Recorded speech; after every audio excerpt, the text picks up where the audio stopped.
So welcome everyone, hi everyone. Unit 5 पे पहुंच चुके हैं, जो कि मुझे लग रहा था कि नहीं हो पाएगा। बहुत सारा कंटेंट था और ये रिविजन्स, और मैं कॉम्प्रोमाइज़ नहीं करती हूँ कंटेंट के साथ, तो मुझे जो देना है अपना बेस्ट शॉट देना है। आई होप कि ये सीरीज़ आपको बहुत हेल्प करने वाली है और किसी लेमैन को भी ये समझ आ जाएगी। तो लाइक ज़रूर कर दीजिएगा, इतना सारा काम किया है तो ठीक है। और कमेंट ज़रूर करके बताना कि वीडियो कैसी समझ आई, कैसी नहीं आई, कहीं डाउट है, कुछ भी है तो I would be so glad if you can do so. Let's begin. ठीक है, स्टार्ट करते हैं। लास्ट यूनिट है और छोटी सी यूनिट है, जल्दी कवर हो जाएगी। चलिए शुरू करते हैं अब। सबसे पहला टॉपिक है आपका डिविडेंड का। डिविडेंड क्या होते हैं, सबको पता है डिविडेंड क्या होता है, मैं मान के चल रही हूँ। Dividend are the portion of a company's profit distributed to the shareholders. तो प्रॉफिट का ऐसा पार्ट जो शेयर होल्डर्स में डिस्ट्रीब्यूट किया जाता है। कंपनी की एनुअल जनरल मीटिंग में इसका डिसीजन लिया जाता है, एजीएम में। ठीक है, और ये कंटीजेंट है अपॉन द कंपनीज प्रॉफिट। अगर कंपनी को प्रॉफिट होता है तभी डिविडेंड मिलता है, वरना नहीं मिलता है। ये पूरी की पूरी पावर बोर्ड ऑफ डायरेक्टर्स के पास है। हम ये लोग डिस्कस कर चुके हैं इन द यूनिट 4। पावर किसके पास है? Board of directors. और ये चीज़ मेमोरेंडम ऑफ एसोसिएशन या आर्टिकल्स ऑफ एसोसिएशन में चेंज करने की बार बार जरूरत नहीं होती। लीगल प्रोविजंस रिगार्डिंग डिविडेंड, ये क्वेश्चन इंपॉर्टेंट है। डिविडेंड में से काफ़ी बार क्वेश्चन आता है, क्या क्या इसके लीगल प्रोविजंस है। हमने इंपॉर्टेंट क्वेश्चन सीरीज़ में ये किए थे, तो इंपॉर्टेंट क्वेश्चन की एक वीडियो डाली हुई है, आप उसे देख सकते हैं अगर आप देखना चाहें तो dividend can only be declared and paid from the current profit. Current profit है तभी डिक्लेयर कर सकते हो और तभी पे कर सकते हो। एक्यूमुलेटेड रेवेन्यू प्रॉफिट, पहले से कुछ जमा किया हुआ है, या फिर गवर्नमेंट ने कुछ फंड प्रोवाइड किया है डिविडेंड गारंटी देने के लिए। जनरली ऐसा थर्ड वाला पॉइंट नहीं होता, बट फिर भी रूल है ये, तो हमें लिखना पड़ता है। एक सर्टेन परसेंटेज ऑफ प्रॉफिट को ट्रांसफ़र किया जाता है रिजर्व्स में बिफोर डिक्लेयरिंग अ डिविडेंड, ताकि डिविडेंड देने में प्रॉब्लम ना हो, क्योंकि हमने उसके पहले से ही अरेंजमेंट कर रखे हैं। डिविडेंड हमेशा जनरल रिजर्व में से दे सकते हैं आप, कैपिटल में से नहीं दे सकते। डिक्लेयर डिविडेंड हमेशा एक सेपरेट बैंक में जाता है with in the 5 days of the declaration. ऐसा नहीं है कि आपने डिक्लेयर कर दिया और जब किसी ने क्लेम किया तभी आप दोगे, नहीं। आपको एक सेपरेट बैंक अकाउंट उसका बनाना पड़ता है और 5 दिन के अंदर अंदर उसमें पूरा का पूरा अमाउंट आपका जाता है। डिविडेंड सिर्फ रजिस्टर्ड शेयर होल्डर्स को मिलता है। इधर इन कैश में आप दे सकते हो, चेक दे सकते हो, डिविडेंड वारंट दे सकते हो, या फिर आप डिजिटल मोड में ट्रांसफ़र कर सकते हो। Dividend must be paid proportionately based on the number of shares each share holder hold. तो ऑब्वियस सी बात है, जाहिर सी बात है, डिविडेंड पर शेयर होता है। ठीक है, तो जितने शेयर्स आपके पास हैं, जितनी आपकी होल्डिंग है, उसके हिसाब से आपको डिविडेंड मिलता है। और विद इन 30 डेज आपको मिल जाना चाहिए, शेयर होल्डर्स को मिल जाना चाहिए। अगर directors dividend with in the 30 days नहीं पे करते हैं तो पेनल्टीज़ उनके ऊपर लगनी शुरू हो जाती है। तो नेक्स्ट टॉपिक है आपका इंटरिम डिविडेंड। ये क्या होता है? इंटरिम डिविडेंड, अंतरिम, इंटरिम का मतलब होता है आंतरिक, बीच वाला। तो included in the term dividend, और पूरे प्रोविजंस वही लागू होते हैं जो आपके फाइनल डिविडेंड पे लगते हैं। सिर्फ एक डिफरेंस ये है कि डिविडेंड ये फाइनेंशियल ईयर के बीच में डिक्लेयर कर देते हैं। ऐसा नहीं है कि आपका फाइनेंशियल ईयर 31 मार्च को खत्म हो रहा था, वो आपने डिक्लेयर किया डिविडेंड, आप बीच में कर देते हो, आप अक्टूबर में कर दिया आपने, अगर आप बीच में करते हो तब आपका वो इंटरिम डिविडेंड माना जाता है। रूल्स और रेगुलेशन बिल्कुल सेम है जैसे आपने डिविडेंड के किए हैं, इसलिए मैंने दोबारा नहीं रिपीट किए हैं। इंटरिम डिविडेंड को भी आप एक सेपरेट बैंक अकाउंट में डालोगे within the 5 days of declaration. I hope it is very simple and very clear to you. ठीक है, अनपेड एंड अनक्लेम्ड डिविडेंड। अब अनपेड और अनक्लेम्ड क्या होता है? अगर कोई डिविडेंड कंपनी ने डिक्लेयर तो कर दिया लेकिन पे नहीं किया, या फिर किसी पर्सन ने क्लेम नहीं किया, किसी शेयर होल्डर ने बोला ही नहीं, क्लेम नहीं किया 30 डेज़ के अंदर अंदर, तो वो पैसा एक सेपरेट अकाउंट में जाएगा जो होगा अनपेड डिविडेंड अकाउंट, क्योंकि ये पैसा अभी तक शेयर होल्डर्स को नहीं दिया गया है, वहाँ तक नहीं पहुँचा है। और कंपनी को इसकी एक स्टेटमेंट बनानी पड़ेगी कि क्या रीज़न थे, और इसे कंपनी की एक वेबसाइट पे डालना पड़ेगा कि ये हमारा पैसा ऐसा है जो हमने अभी तक शेयर होल्डर को नहीं दे पाए हैं किसी रीज़न से, या फिर शेयर होल्डर ने अभी तक क्लेम नहीं किया है।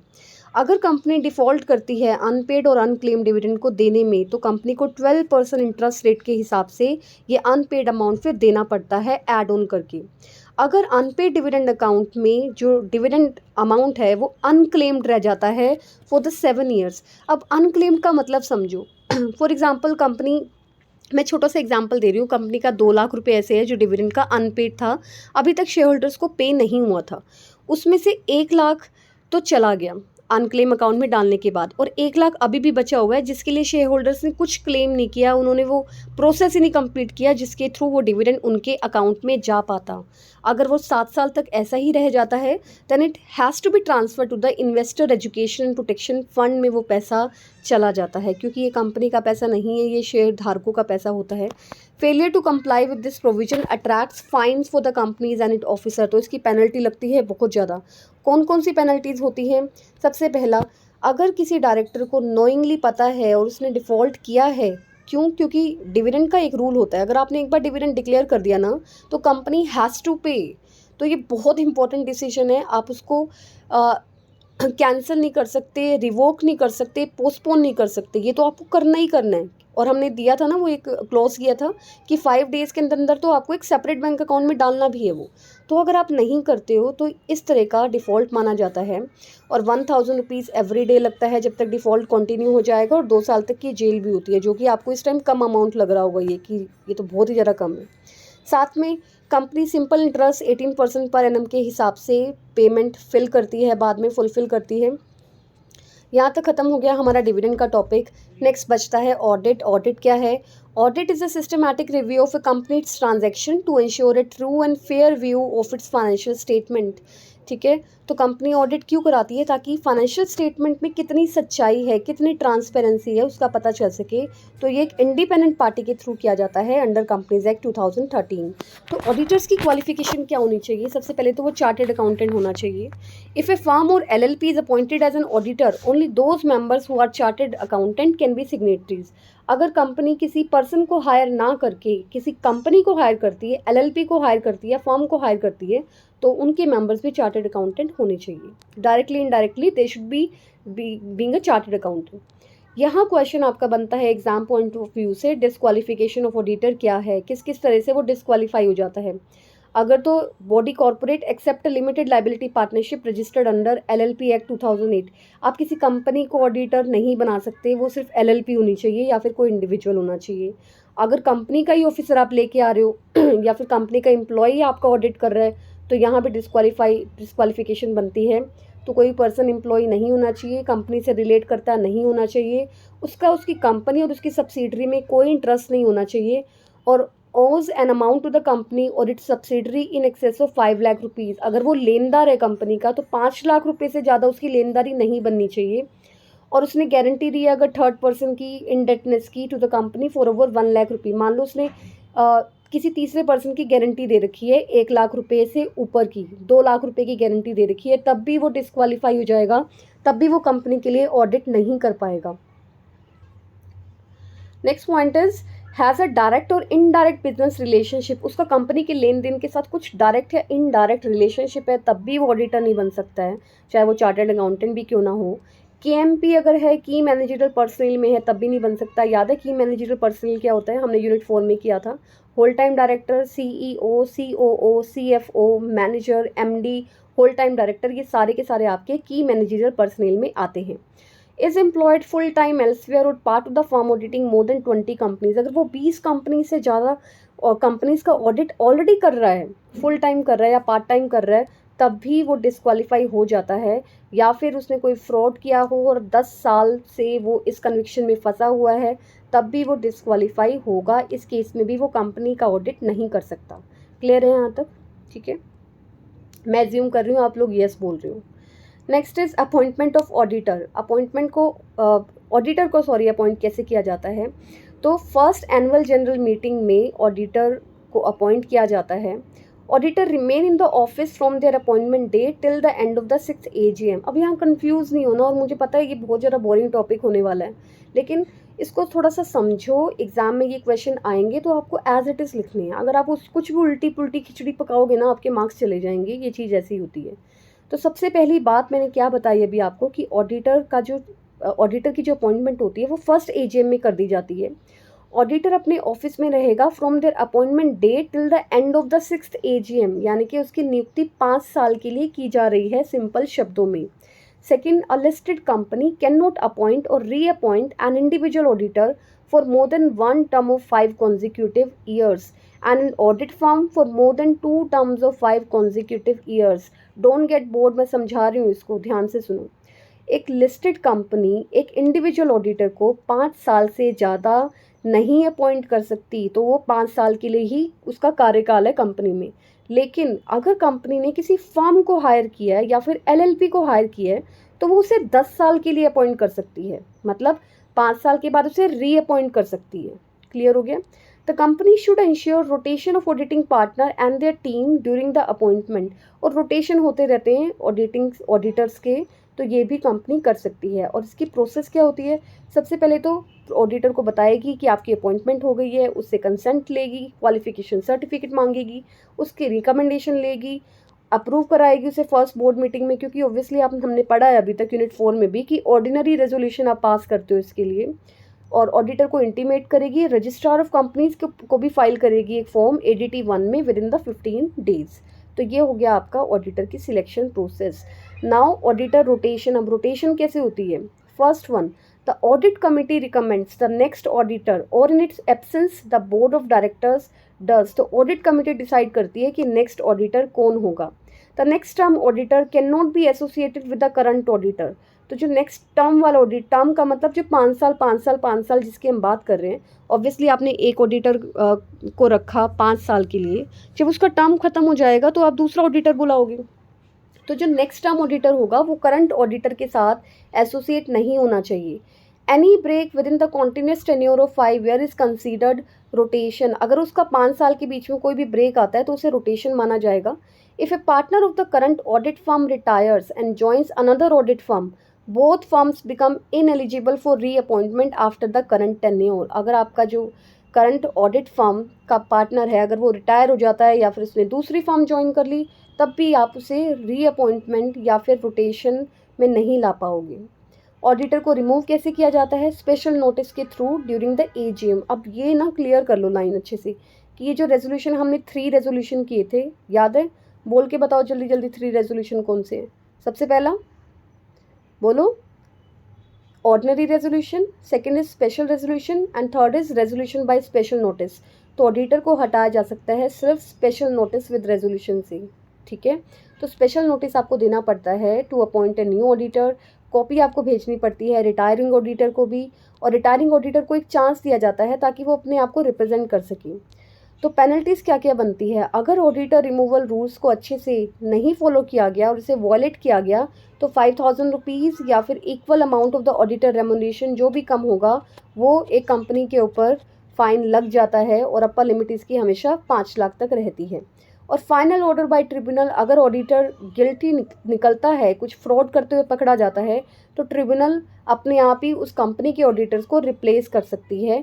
In such cases the auditor may also face punishment under section 447। यहाँ पे क्रिमिनल लाइबिलिटी बन जाती है ऑडिटर्स की। ठीक है, नेक्स्ट इज सेक्रेटोरियल ऑडिट। आपका एक सिलेबस में भी दिया हुआ है सेक्रेटेरियल ऑडिट अलग से। तो it is an audit mechanism primarily to check compliance with the provisions of various laws and rules. सीधी सीधी बात है, एक इंडिपेंडेंट प्रोफेशनल को नियुक्त किया जाएगा ताकि वो कंपनी में क्या चल रहा है, कितनी ट्रांसपेरेंसी है, वो एश्योर करेगा। और ये गवर्नमेंट एजेंसीज ज़्यादा करती है, इसे बोलते हैं सेक्रेटेरियल ऑडिट। मैंडेटरी है ये लिस्टेड कंपनीज के लिए। और पब्लिक कंपनी जो लिस्टेड नहीं है, अगर उनकी paid up share capital 50 crore rupees से ज़्यादा है तब भी उन्हें सेक्रेटेरियल ऑडिट कराना ही पड़ेगा। या फिर पब्लिक कंपनीज जिनका टर्नओवर 250 करोड़ रुपीज़ से भी ज़्यादा है, उन्हें भी सेक्रेटेरियल ऑडिट कराना पड़ता है। तो इसके बेनिफिट्स क्या हैं, करानी क्यों है? ताकि एक एश्योरेंस मिल सके डायरेक्टर्स और स्टेक होल्डर्स को कि company law rules and regulations को बहुत अच्छे से फॉलो कर रही है, कोई फ्रॉड नहीं चल रहा है कंपनी के अंदर। Help in identifying non compliance issues and rectifying them promptly. तो पता चल जाता है कि कौन कौन से इश्यूज हैं। तो कंपनी को यहाँ पता लग जाएगा कि क्या क्या ऑडिट में इश्यूज आ रहे हैं, और अगर कुछ गलतियां हैं तो पहले ही उन्हें क्लियर कर लेते हैं। और ऑडिटर को इसकी एक रिपोर्ट बनानी पड़ती है जो कंपनी की रिपोर्ट का पार्ट बन जाती है, यानी कि कंपनी की एनुअल रिपोर्ट में सेक्रेटेरियल ऑडिट की रिपोर्ट भी जाती है। तो याद रखना ये मैंडेटरी है लिस्टेड कंपनीज के लिए, और बाकी पेड अप बाकी कंपनीज के लिए, पब्लिक कंपनीज के लिए जिनकी कुछ स्पेसिफिक कैपिटल है या फिर टर्नओवर है। Last question of this unit most important, इसके ऊपर तो क्वेश्चन लिखवा लो, 100% आने वाला है। Winding up of company directly indirectly ये आएगा ही आएगा, तो इसको छोड़ना तो महाबेवकूफ़ी रहेगी। चलो वाइंडिंग ऑफ कंपनी भी आते हैं। क्या होती है? जहाँ कंपनी का डिसोल्यूशन हो जाता है, बंद हो जाती है, यानी कि कंपनी को लॉसेज हो रहे हैं, कोई भी रीज़न है, कंपनी का एंड हो रहा है, डी एंड हो रहा है ये। The process where the life of a company is brought to an end, it assets are liquidated, assets बेच दी गई, डेट्स पे कर दिए गए, जो सरप्लस हुआ है वो कंपनीज एक्ट 2013 के अकॉर्डिंग मेंबर्स में डिस्ट्रीब्यूट कर दिया गया है। और इस पर कौन से 2 रूल लगते हैं कंपनीज एक्ट 2013 के, साथ ही साथ इंसॉल्वेंसी एंड बैंकरप्सी कोड 2016 भी लगता है। लिक्विडेटर पूरा कंट्रोल कंपनी का अपने हाथ में ले लेता है, एसेट्स को लिक्विडेट कर देता है, डेट्स पे कर देता है, और जो भी सरप्लस बचता है वो मेंबर्स को पास ऑन कर देता है। तो ये सारी जो प्रोसेस है वो कौन कर रहा है? लिक्विडेटर कर रहा है। लिक्विडेटर अपॉइंट करती है कंपनी इस केस में। नाउ डिफरेंस क्या है वाइंडिंग अप और डिसोल्यूशन के बीच में?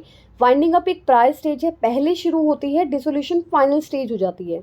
यानी कि वाइंडिंग अप में कंपनी की जो लीगल एग्जिस्टेंस है ना वो कंटिन्यू रहती है, और डिसोल्यूशन में कंपनी एग्जिस्टेंस एंड हो जाती है। अच्छा, अब इसका क्या मतलब हुआ? मतलब ये हुआ कि मान लेते हैं एक कंपनी का वाइंडिंग अप पीरियड चल रहा है, तो उसमें क्या होगा कि कंपनी अपनी एसेट्स को बेचना शुरू करेगी। अब ऐसा तो नहीं होगा ना कि वो बेचना जब शुरू करेगी तो एक दिन में ही बेच देगी, ऐसा नहीं होगा। साल साल लगते हैं कंपनी के वाइंडिंग अप प्रोसेस में। मान लो 6 महीने का टाइम लग रहा है 6 महीने तक कंपनी यही करती रही फिर अगले महीने में कंपनी ने डेट पे किया, क्रेडिटर्स को पे किया, जो पैसा आया उनसे, जो अंदर आया, जो एसेट्स का अमाउंट आया उससे फिर अपनी लाइबिलिटीज़ चुकाई। तो उस पीरियड में जब वो ये सारे काम कर रहा है तो बोला जाएगा that this is the process of winding up of the company. उस टाइम कंपनी का लीगल एग्जिस्टेंस है, कंपनी वहीं की वहीं है। क्यों? क्योंकि कंपनी के जो जितने भी लेन देन है वो उसके नाम पे चल रहे हैं। अगर कंपनी एसेट बेच भी रही है, क्रेडिटर्स को पैसा दे रही है, तो वो कंपनी की जेब से जा रहा है, कंपनी से ही जा रहा है, तो कंपनी की लीगल एग्जिस्टेंस कहीं नहीं गई। लेकिन जब वो ये सारा प्रोसेस कर लेगी, सब अमाउंट पे कर दिया, सब कुछ हो गया, अब कंपनी की एग्जिस्टेंस हो गई ख़त्म, यानी कि रजिस्ट्रार ऑफ कंपनीज के रजिस्टर से उसका नाम हो गया गायब। तो ये होता है आपका डिसोल्यूशन ऑफ कंपनीज। कैसे किया जाता है? क्या क्या मेथड है? 2 मेथड है, कंपल्सरीली बाय द ट्रिब्यूनल, और दूसरा लिक्विडेशन होता है इंसॉल्वेंसी एंड बैंकरप्सी कोड 2016 के अंडर। सबसे पहले कंपल्सरीली बाय द ट्रिब्यूनल, नाम से पता चल रहा है गवर्नमेंट इंटरवेंशन हो चुकी है अब इसमें। तो ट्रिब्यूनल अपने आप उसे वाइंडिंग अप का नोटिस भेज देता है। क्यों? या तो कंपनी का स्पेशल रेजोल्यूशन पास हो जाए वाइंडिंग अप के लिए, कंपनी अपने आप ही कर दे, या फिर कंपनी कुछ ऐसा काम कर रही है जो भारत देश के, अपनी कंट्री के अगेंस्ट जा रहा है, लोगों के अगेंस्ट जाता है, या फिर किसी फ्रॉडुलेंट कंडक्ट में इन्वॉल्व है, या फिर अपनी फाइनेंशियल स्टेटमेंट या एनुअल रिटर्न को से पूरे लगातार 5 सालों से आज तक फाइल ही नहीं किया है, या फिर ट्रिब्यूनल को ये लगता है कि ये लोगों के लिए और कंपनी के लिए अच्छा रहेगा कि इस कंपनी को अब बंद ही कर दिया जाए, तो उस केस में भी कंपल्सरीली वाइंडिंग अप हो जाता है बाय द ट्रिब्यूनल। याद रखना, डिसोल्यूशन बाद में आता है, जब सब कुछ खत्म हो जाता है तब डिसॉल्व होती है कंपनी, उससे पहले आप हमेशा वाइंडिंग अप ही बोलते हो। Now liquidation under the insolvency bankruptcy code 2016। अब जब इसके अंदर क्या क्या चीज़ें होती हैं? 3 चीज़ें हैं इसमें। रेजोल्यूशन कंपनी पास करेगी voluntary winding up via a special resolution in a general meeting. ये वॉलंटरी वाइंडिंग है, कंपनी के मेंबर्स ही चाहते हैं कि कंपनी बंद हो जानी चाहिए, उसके लिए एक स्पेशल रेजोल्यूशन आता है। जबकि ऊपर वाले में हमने देखा था स्पेशल नोटिस था। Second is liquidator appointment, liquidator appoint करेगी ताकि वो सारा प्रोसेस मैनेज करे, एसेट्स को लिक्विडेट कर दे और जो पैसा आए उससे अपना उधार चुका दे। Third is winding up and dissolution. एक बार कंपनी की सारी एक्टिविटीज़ वाइंड अप हो गई और जनरल मीटिंग में ये प्रेजेंट कर दिया कि अब ये ख़त्म हो चुकी है, अगर अप्रूव कर दिया जाता है तो कंपनी फिर ट्रिब्यूनल को अप्लाई करती है कि now we have sold all the assets, all the creditors are being paid off, nothing is being left, we have transferred each and every amount to the shareholders, whatever is left kindly give us permission for dissolution। तो यहाँ पे हो जाता है company का dissolution. साथ ही साथ हमारी वीडियो का भी डिसोल्यूशन यहाँ पर हो चुका है, और पूरी कॉर्पोरेट लॉ का जो एक समरी थी ना, जो एक क्या कहते हैं भोग पड़ गया, आज इतनी सारी जो मेहनत करी है वो हो चुकी है ख़त्म। और मार्क्स आपके अच्छे आए, समझ आपको अच्छे से आना चाहिए, और जो एक मेरा ऑब्जेक्टिव है कि सबको एक अच्छी एजुकेशन मिलनी चाहिए ना, वो वाला ऑब्जेक्टिव पूरा हो जाए, उससे ज़्यादा क्या चाहिए। ठीक है, और गुरु दक्षिणा देनी हो तो एक लाइक और कमेंट जरूर कर देना, और जिन जिन को भी इसकी ज़रूरत है ना वहाँ तक पहुँचा देना इस वीडियो को अपने आप। चलिए, thank you so much, all the very best for your exam, keep learning और अच्छे से परफॉर्म करना, और एग्ज़ाम हो जाए तो आके ज़रूर बताना कि कैसा हुआ। चलो। और जिन्होंने टेलीग्राम नहीं ज्वाइन किया है प्लीज़ जाके कर लेना आप वो। All the very best.